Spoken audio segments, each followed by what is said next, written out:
오늘도 말씀과 기도로 이 자리에 오신 분들을 환영하고 축복합니다. 오늘 본문 말씀은 로마서 14장 1절로 12절 말씀. 형제를 용납하고 주님을 위해 사십시오. 로마서 14장 1절로 12절. 믿음이 연약한 자를 너희가 받되 그의 의견을 비판하지 말라. 어떤 사람은 모든 것을 먹을 만한 믿음이 있고 믿음이 연약한 자는 채소만 먹느니라. 먹는 자는 먹지 않는 자를 업신여기지 말고 먹지 않는 자는 먹는 자를 비판하지 말라. 이는 하나님이 그를 받으셨습니다. 남의 하인을 비판하는 너는 누구냐? 그가 서 있는 것이나 넘어지는 것이 자기 주인에게 있음에 그가 세움을 받으리니 이는 그를 세우시는 권능이 주께 있음이라. 어떤 사람은 이 날을 저날보다 낮게 여기고 어떤 사람은 모든 날을 같게 여기나니 각각 자기 마음으로 확정할지니라. 나를 중히 여기는 자도 주를 위하여 중히 여기고 먹는 자도 주를 위하여 먹으니 이는 하나님께 감사함이요 먹지 않는 자도 주를 위하여 먹지 아니하며 하나님께 감사하느니라. 우리 중에 누구든지 자기를 위하여 사는 자가 없고 자기를 위하여 죽는 자도 없도다. 우리가 살아도 주를 위하여 살고 죽어도 주를 위하여 죽나니 그러므로 사나 죽으나 우리가 주의 것이로다. 이를 위하여 그리스도께서 죽었다가 다시 살아나셨으니 곧 죽은 자와 산 자의 주가 되려 하심이라. 내가 어찌하여 내 형제를 비판하느냐? 어찌하여 내 형제를 업신여기느냐? 우리가 다 하나님의 심판대 앞에 서리라. 기록되었으되 주께서 이르시되 내가 살았노니 모든 무릎이 내게 꿇을 것이요 모든 혀가 하나님께 자백하리라 하였느니라. 이러므로 우리 각 사람이 자기 일을 하나님께 직고하리라. 아멘. 본문 전체를 살펴보도록 하겠습니다. 오늘 본문은 14장이지요. 13장까지의 내용은 사랑이 신앙인에게 있어서는 매우 중요한 표지가 된다. 참으로 신앙이 있는지, 참으로 주님을 믿는지 그 사람의 삶을 보면 아는데 그 삶 속에 사랑이 있느냐 이것을 보면 그가 신앙인인지 아닌지를 알 수 있다. 그리고 심지어 사랑은 모든 율법의 완성이기도 하고 또 동시에 사랑함으로 하나님 앞에 의를 이룬다. 주님 앞에 신앙의 성숙을 이룬다. 이것이 13장의 내용이었습니다. 그러니까 13장은 공동체를 향한 각자의 신앙생활을 설명하는 것이 포인트였지요. 그런데 14장은 똑같은 주제입니다만 공동체 안에서 사랑이 어떻게 실천되어야 할 것인가, 이 사랑은 공동체 안에서 어떻게 표현되어야 될 것인가 라고 하는 이 점을 중심으로 본문이 이어져 나갑니다.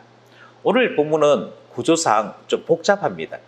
각각의 주제들이 서로 섞여서 나오는, 또 때로는 풀었다가 또 때로는 종합을 했다가 이렇게 나오는 대단히 좀 특이한 구조의 본문입니다. 전체 흐름을 두고서 설명을 해야 되는 특징이 있기 때문에 흐름을 놓치지 아니하고 본문을 잘 살폈으면 합니다. 이제 본문 안으로 들어가 보겠습니다. 먼저 1절 말씀이죠. 믿음이 연약한 자를 너희가 받되 그의 의견을 비판하지 말라. 이렇게 말씀합니다.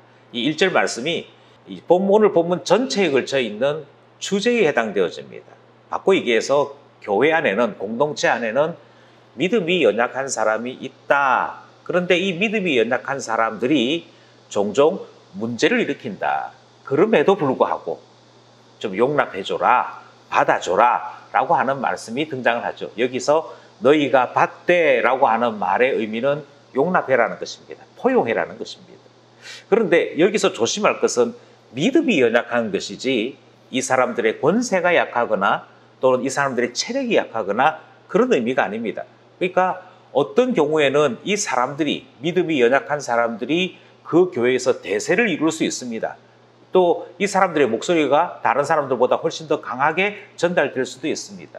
그런데 믿음이라고 하는 기준으로 보면 사실은 이 사람들이 연약한 사람, 다르게 말씀드려서 아직 신앙이 뭔지 잘 모르거나 믿음대로 살지 않는 사람들의 이야기이더라 하는 것입니다. 주님은 그런 사람들의 이야기를 이렇게 딱 잘라서 뽑아서 버리듯이 하지 말고 포용할 수 있다면 포용해라. 왜냐하면 교회는 근본적으로 사랑의 공동체이기 때문에 그렇다. 라고 말씀하시는 것이죠. 그래서 1절 말씀은 이 모든 본문의 핵심이 되어지는 내용을 담고 있습니다. 연약한 자도 포용해라. 이렇게 말씀하시는 것이죠. 포용한다라고 얘기할 때 그 사람 의견이 적극적으로 맞습니다, 맞습니다. 그렇게 합시다. 이렇게 되어 있는 것은 아니고요. 약간 이 의미는 좀 소극적으로 적용됩니다. 적극적으로 사랑하라든지 적극적으로 그 사람을 존중히 여겨주라든지 이런 의미보다는 적어도 비판하지 말아라. 그의 의견에 대해서 비판하고 칼질하지 말아라 라는 말씀이 되어집니다. 그러면 이제 자연스럽게 궁금함이 있죠. 도대체 이 로마 교회 안에는 어떤 믿음에 연약한 사람들이 있었을까? 이 궁금함은 2절에서부터 하나씩 예로 등장합니다.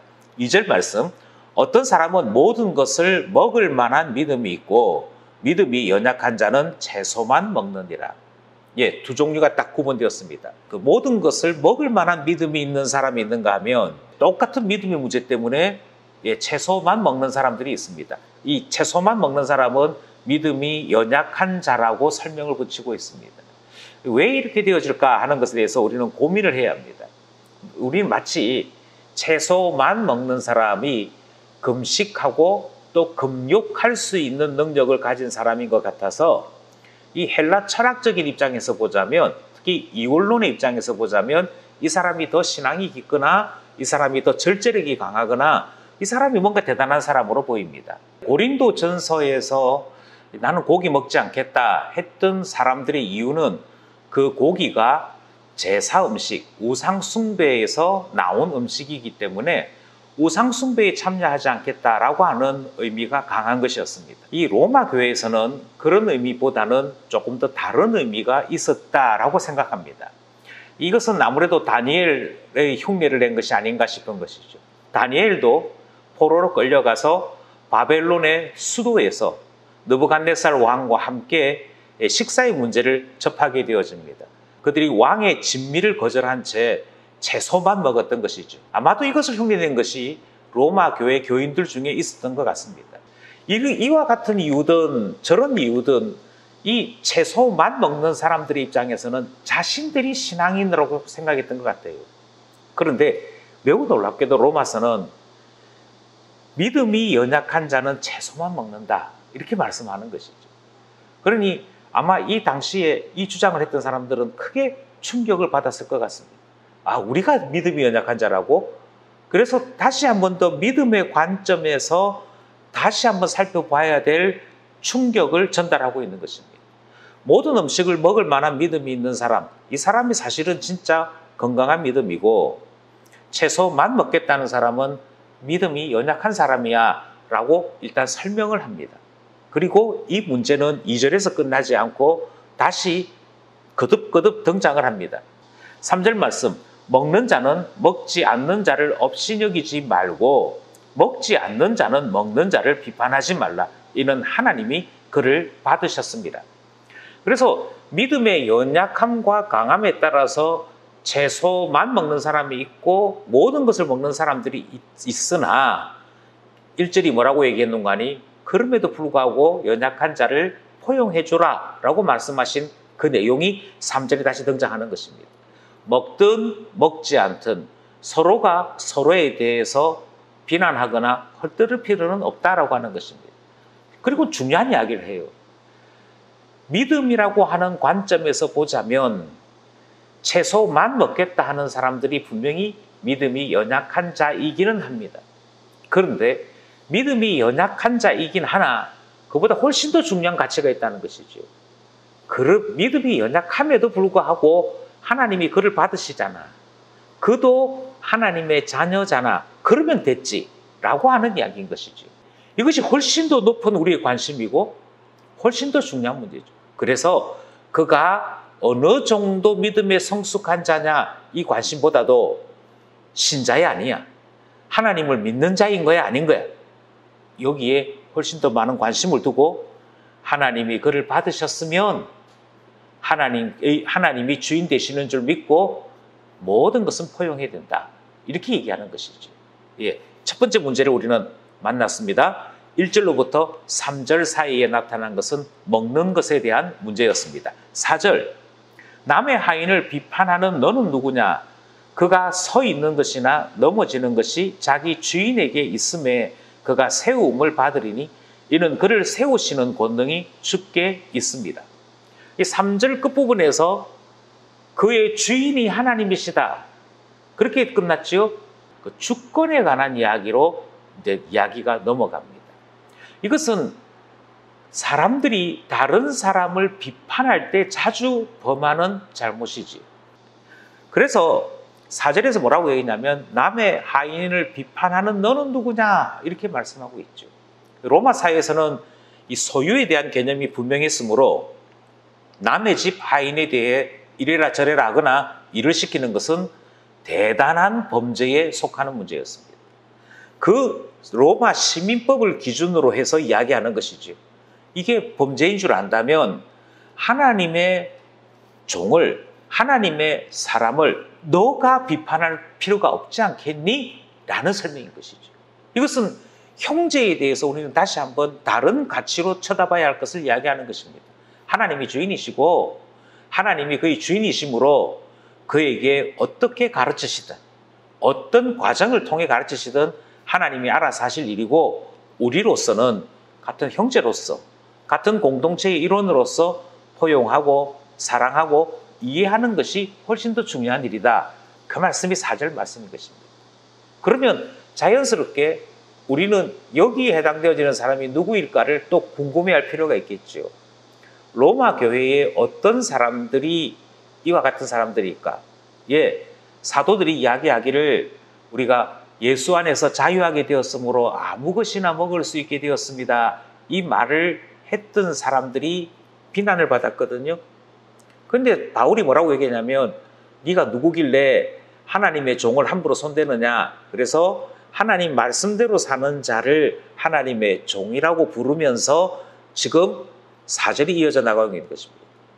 자기 주인이 알아서 할 거다. 손대지 마. 이렇게 돼 있죠.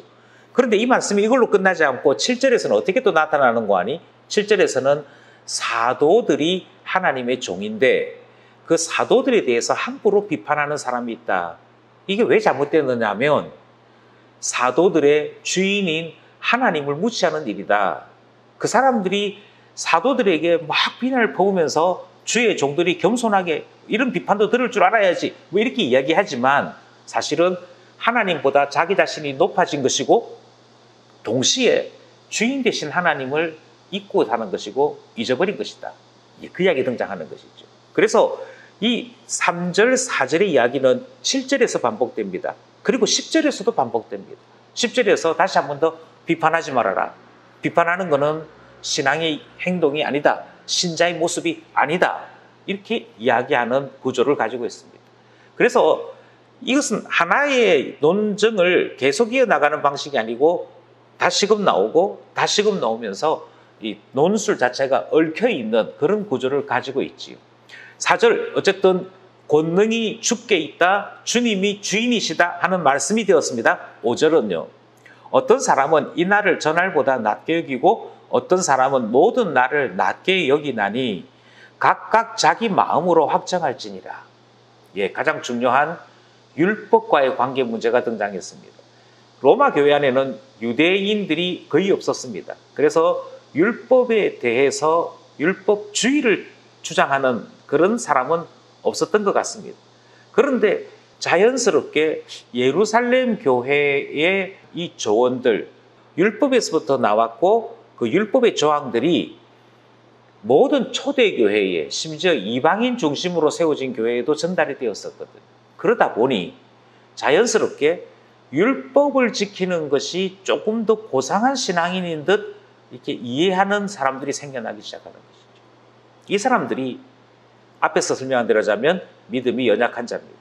믿음이 연약한 자들이 뭐라고 계속 주장하느냐 하면 보니까 유월절 지켜랍디다. 오늘 한국 땅 안에 있는 이단들 가운데도 이런 주장하는 사람들 많습니다. 안식일이 토요일이니까 우리가 예배를 토요일 드려야 된다. 이렇게 얘기하는 사람들이요. 그래서 구약에 있는 대로 성전, 제사, 안식일, 제사장 뭐 이렇게 되어지는 이 개념으로 이야기하는 사람들이 있더라는 것입니다. 이것은 주의 나를 가르친 사도들의 가르침의 정면으로 위배되는 것이. 그런데 이 나를, 저 나를 중요하게 여기고 또 다른 반대로 어떤 사람들은 모든 나를 중요하게 여기고 할 수 있어. 그런데 각자가 마음으로 확정하면 되는 것이지 그것을 다른 사람들에게 주장하거나 그것으로 인해 이야기하는 것은 옳지 않아 라고 이야기합니다. 바꿔 얘기해서 믿음이 연약한 자가 뭐라고 주장할지라도 아직까지 그렇게 생각하시면 본인만 그렇게 생각하시면 됩니다. 이렇게 하고 말하라는 것입니다. 그러니 논쟁이 있을 수 없지요. 내 주장을 굳이 할 필요가 없지요. 믿음이 연약해서 아직 이해가 되지 않아서 그런 것을 어찌하겠습니까? 그래서 6절이 결론을 내립니다. 이제 우리가 앞에서부터 세 개의 문제를 만났거든요. 먹는 문제, 주인에 대한 문제, 날에 대한 문제. 6절이 한번 정리를 쭉 합니다. 6절. 나를 중히 여기는 자도 주를 위하여 중히 여기고 먹는 자도 주를 위하여 먹으니 이는 하나님께 감사함이요. 먹지 않는 자도 주를 위하여 먹지 아니하며 하나님께 감사하느니라. 먼저 먹는 문제에 대해서 이야기를 합니다. 먹는 문제, 그거 먹지 않든 우리가 다 주를 위해 살아야 되는 이 원칙은 알고 계시지요? 이 말입니다. 그러니 먹어도 주를 위해, 먹지 않아도 주를 위해 이것만 분명하다면, 신자인 것만 분명하다면 그것은 다 용납이 가능합니다. 이렇게 얘기하죠. 날의 문제, 날도 마찬가지입니다. 나를 중히 여기는 자도, 이 말은 그 사람들이 문제 있는 줄 알지만 본 출발은 주님을 좀 더 잘 섬겨보자는 것이겠죠. 그렇다고 한다면 우리가 다시 한 번 더 중요한 것만 다시 한번 정리합시다. 신자는 주를 위해 사는 자입니다. 내 주장이 인정받는 거 여기에 만족 느끼고 사는 게 아니고 어떻게 하든지 이것이든 저것이든 우리의 주장의 가장 중요한 방향은 주님 영광 아니겠습니까? 주를 위해 사는 거 아니겠습니까? 그래서 우리가 다 주의 것, 우리의 주인이 주님 되고 우리가 주의 종 되는 것, 그것이 우리 신앙의 목표 아니겠습니까? 이 이야기가 6절에 등장하는 것이죠. 여기까지만 딱 살펴도 본문이 무엇을 말하고자 하는지를 금방 이해할 수 있습니다. 본질, 신앙의 본질은 주님 안에 속하는 것이었습니다.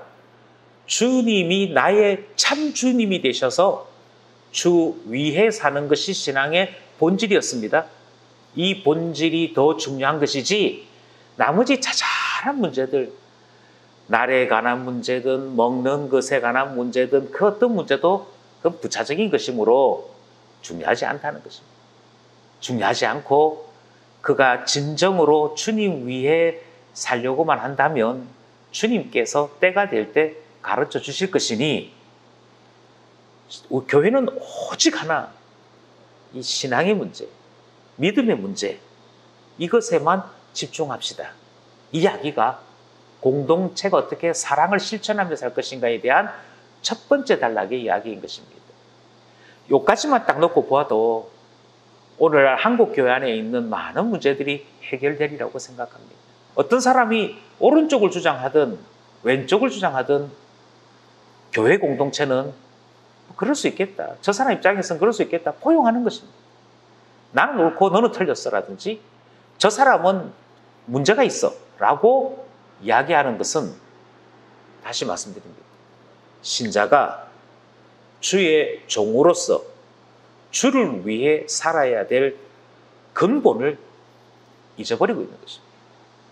우리는 천당에 속한 사람이고 우리는 주님께 속한 사람입니다. 그 중심으로 모든 것을 볼 수 있어야 되고 실천할 수 있어야 한다. 이것이 6절까지의 말씀인 것입니다. 이제 7절입니다. 우리 중에 누구든지 자기를 위하여 사는 자가 없고 자기를 위하여 죽는 자도 없도다. 7절부터 9절까지는 같은 맥락의 말씀이 등장합니다. 7절부터 9절까지 이야기는 뭐냐면 다시 한 번 더 신앙인이 어떤 가치관으로 살아야 할 것인지를 정리하는 것입니다. 7절에서는 이야기하기를 자기를 위해 사는 자는 신자가 아니라고 합니다. 8절은 다시 이렇게 얘기합니다. 우리가 살아도 주를 위하여 살고 죽어도 주를 위하여 죽나니 그러므로 사나 죽으나 우리가 주의 것이다. 소유권에 대한 문제를 다시 이야기하죠. 우리가 주의 종이다. 우리가 주의 것이다. 그러니 주님께서 우리 주인이 되셔서 나를 만들어 가실 것을 늘 믿는 신자여야 되는 것이지 거기서 어긋나면 안 된다. 이렇게 말씀하는 것이지. 한국 교회 교인들이 자꾸 잊어버리는 말씀이 아닌가 싶습니다. 예, 우리는 교회 안에서 신앙만 이야기해야 됩니다. 우리는 교회 안에서 주님이 나를 어떻게 말씀하시고 가르치시는가 그것만 집중해야 합니다. 나머지 문제는 별거 중요하지 않습니다. 사나 죽으나의 문제 앞에서 다시 한번 생각해 보면 필요 없는 얘기거든요. 9절, 이를 위하여 그리스도께서 죽었다가 다시 살아나셨으니 곧 죽은 자와 산 자의 주가 되려 하십니다. 우리 주님께서 어떻게 우리에게 구원을 주셨는지를 설명합니다. 그것이 어떤 의미를 가지고 있는지도 설명합니다. 산 자와 죽은 자 모두의 주가 되신다. 다시 한 번 더 우리는 고민해야 됩니다. 우리가 살아있을 때에도 예수 그리스도가 우리의 주님이십니다. 이 세상을 떠나 죽고 난 다음에도 예수 그리스도는 우리의 주님이십니다. 살아있을 때든 죽었을 때든 주님께 영광을 돌려드리는 그것만이 신앙인다운 것이고 옳은 것입니다. 이 점을 분명히 해야 할 것이고요. 이 가치관 속에 살아갈 수 있을 때 신자로 사는 것입니다. 이제 10절 말씀입니다. 내가 어찌하여 내 형제를 비판하느냐? 어찌하여 내 형제를 업신여기느냐? 우리가 다 하나님의 심판대 앞에 서리라. 예, 여기에서 등장하는 이 말씀들은 다시금 비판에 대해서 얼마만큼 어리석은 일이고 신앙인답지 않은 것인지를 말씀하고 있습니다. 왜 가끔 가다가 뭐 이런 이야기 할 때 있잖아요. 당신이 목사야. 뭐 이런 이야기 할 때 있잖아요. 예, 그 말이 얼마만큼 문제 많은 말인지를 잘 생각해야 할 것입니다. 10절에 내가 어찌하여 내 형제를 비판하느냐? 비판하지 말래요. 비판하지 말래요. 비판하는 것은 다시 말씀드립니다. 교회의 주인 되신 주님을 부인하는 일이고요. 그 사람의 주인 되신 하나님을 부인하는 일이고요. 하나님께서 무능력하다라고 비난하는 걸 받게 되지 않는 것이고요. 성도로서 신자다운 모습이 아니다라고 하는 사실입니다. 그래서 다시 한 번 더 10절이 이야기하죠. 이 이야기를 종말적인 차원에서 정리하는 것입니다. 너 하나님 심판대가 있어. 하나님의 심판대의 이 문제는 매우 심각한 문제가 될 거야. 그 이야기가 등장을 합니다. 11절 기록되었으되 주께서 이르시되 내가 살았노니 모든 무릎이 내게 꿇을 것이요 모든 혀가 하나님께 자백하리라 하였느니라. 하나님 살아계신데 이 말씀은 심판의 주인이시다라고 하는 의미도 가지고 있고 그 사람 각자의 하나님이시다 하는 의미도 가지고 있습니다. 하나님의 심판이 있다 그럽니다. 하나님의 심판이 있는 그때에 아무도 속일 수 없습니다. 아무도 감출 수 없습니다. 모든 사람들은 다 있는 그대로 고백합니다.